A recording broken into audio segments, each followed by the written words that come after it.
charm of civilization lies not in uniformity, but in diversity. Not in monologue, but in dialogue. We believe that as long as we remain curious and passionate about the world, each of us is a true deep seeker. An open and inclusive Hangzhou is offering such a cross-cultural space for meaningful civilizational dialogues.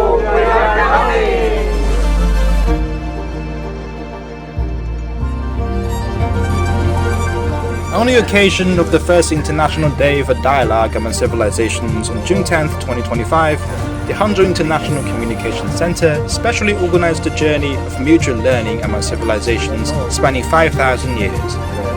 It invited 10 representatives from Hangzhou and 10 international friends to jointly launch Hangzhou and the World 10 Paired Conversations.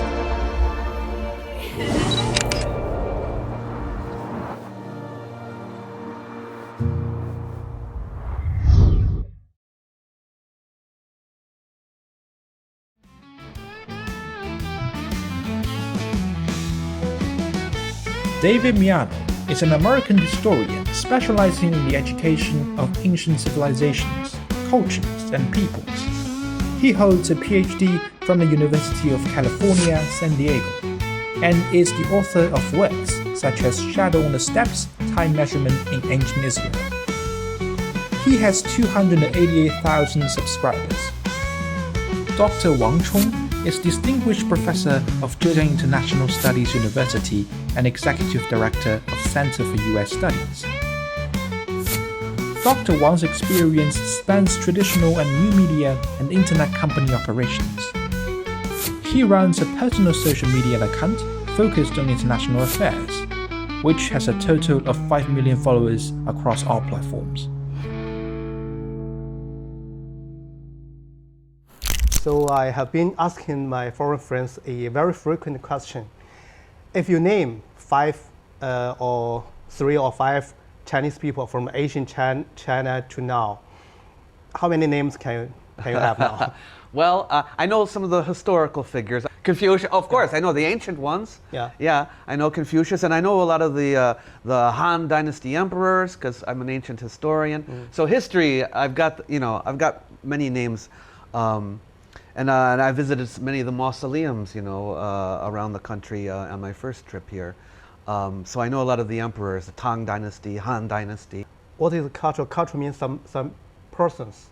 I think Confucius is a bridge between the East and the West. When I met some American friends or European friends, we talked sometimes about philosophy, about some philosophers like Confucius.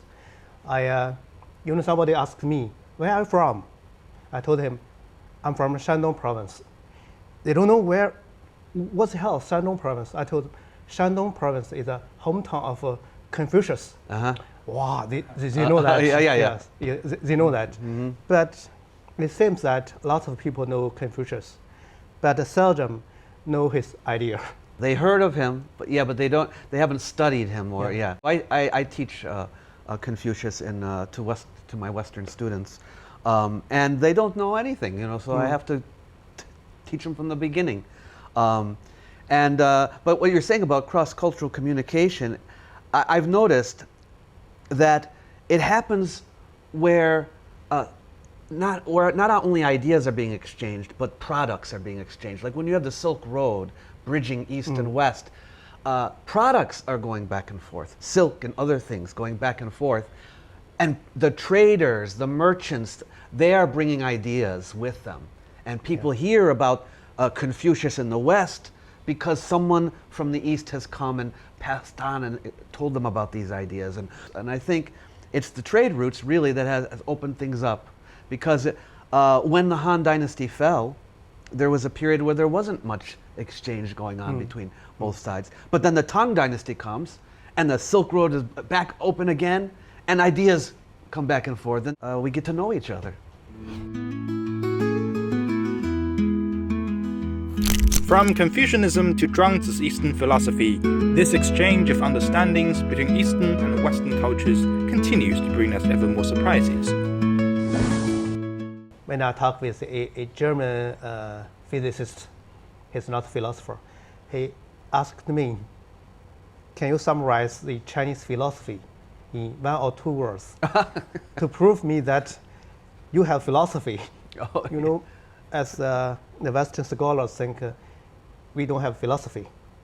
well, I don't know if they say. Do they say that? Maybe they. They think Greek philosophy is the only philosophy, but really, it's not true. There's that is a sentence from Laozi or Zhuangzi. You know, 2 persons stand to see the water. One said, this fish must be very happy. The other said, you are not the fish. How can you know the fish is happy or not? It's kind of is that kind of philosophy? Yeah, Zhuangzi is great because he's very down to earth. Laozi, he's it's sometimes difficult to understand, but Zhuangzi, he has the funny sayings, which I love. But it's all philosophy. It's all philosophy. I don't like when people are always comparing cultures, like, oh, well, we're better at this and we're better at this. We all have our own variations, and I love to, in my classes, I love to compare the ideas, So, for example, in the West and East, I will compare and I will say, look, we both have similar questions we are asking. Why is there evil in the world? How can people be good people? What is the way to happiness? All this. Both sides are wrestling with these questions and coming up with answers to them. For Chinese people, we have been discussing about that. And there's a joke online. It's not a joke. It's a very serious question. The doorkeeper of Peking University always asks 3 questions. Who you are? Where are you from? Where are you going? That is a typical questions concerning human life. Yeah, it's more than just getting information, right? It's not just data. It's learning about how a person thinks. Especially where are you going? It shows what's in their heart. Yeah. Where are you going? Where am I going? Well, I just love to learn and become a better person, and contribute in the way I can to make the world a better place.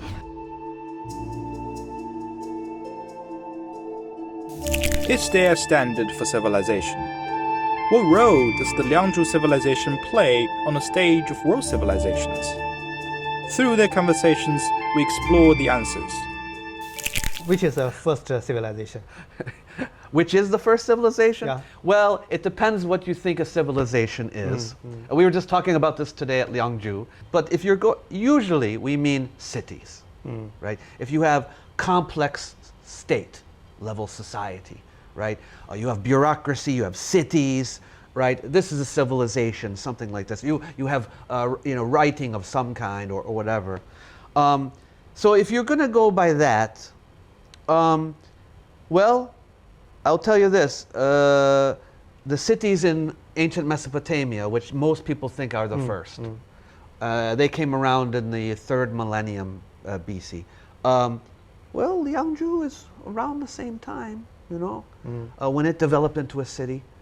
We were talking about things happening at the same time, right? Yes. Right. Yeah. This could be one of them.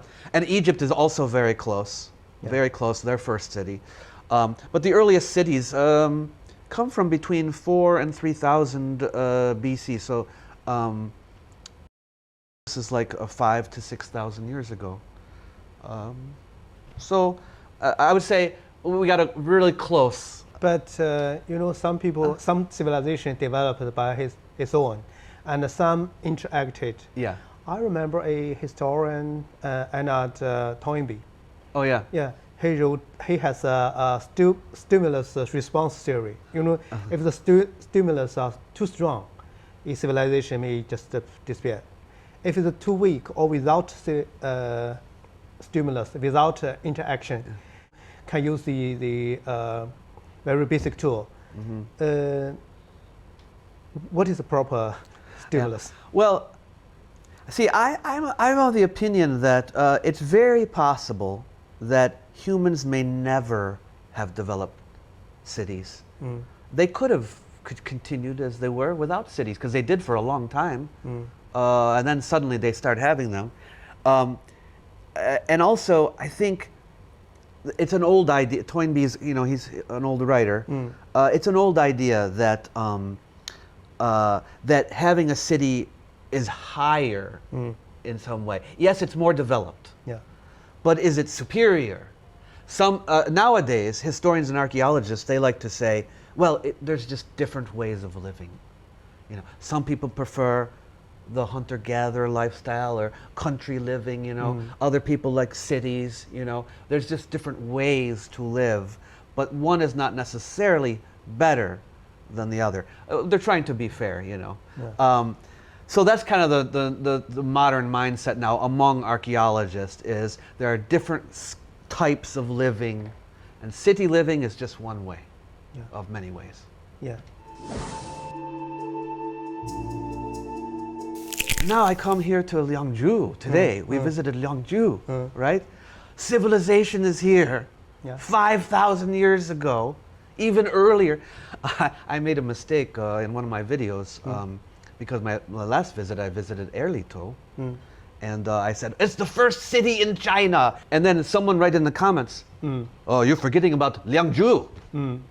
I go, oh, you're right, yes, I'm sorry. Then today, I was at Liangzhu, and here I am.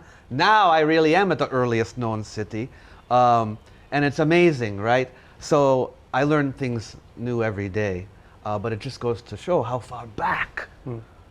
The artifacts found at Liangzhu are things that were used later in China. You have the Bi, you have the Zong, you have Yue, all of this continues.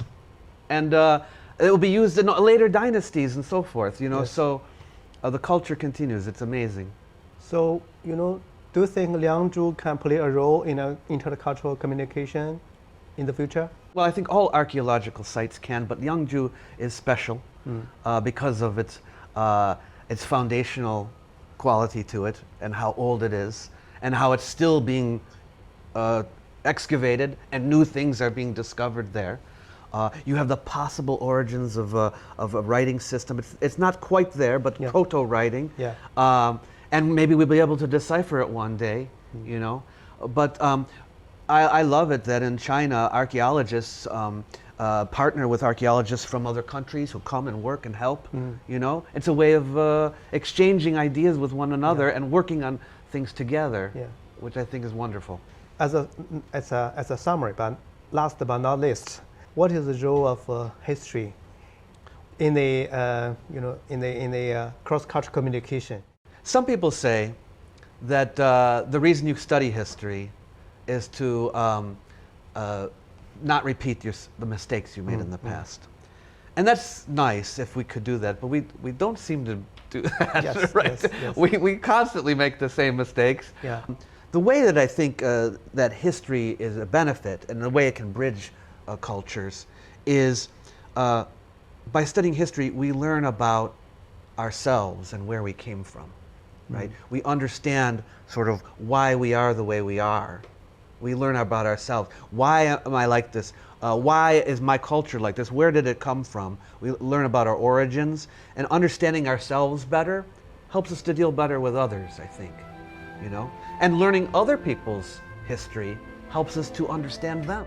If we want to deal with them diplomatically or whatever way, understanding their history, knowing where they came from and why they do the things they do, makes us feel closer to them and are able to communicate better with them.